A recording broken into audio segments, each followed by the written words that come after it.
We've learned this month from the CDC that the rate of suicide has increased dramatically by 30% since 1999.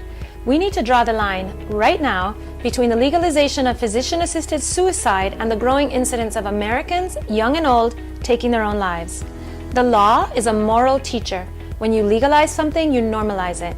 Assisted suicide activists have lobbied extensively in every state to portray suicide as just another reasonable choice in the face of suffering. They want to make suicide a viable option for the terminally ill, but on the way, they are undermining long-standing cultural, religious, and philosophical restraints around the practice.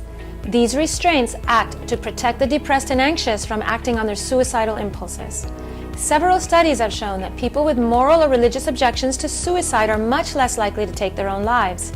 But assisted suicide activists promote the idea of a broad, inviolable right to death as an expression of individual liberty.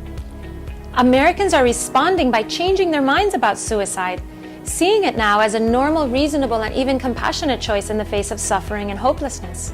But the normalization of self-destruction has casualties beyond the terminally ill, and it includes the depressed and anxious who internalize the idea that destroying themselves is a logical response to their pain.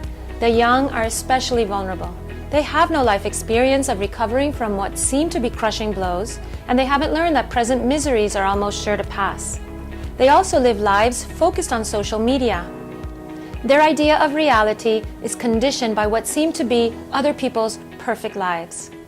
It's a good thing that the hearts and minds of the American public are turned to the suicide epidemic sweeping our country, as dark and difficult as such thoughts may be. But it would also be good to reconsider our societal rush down the assisted suicide road.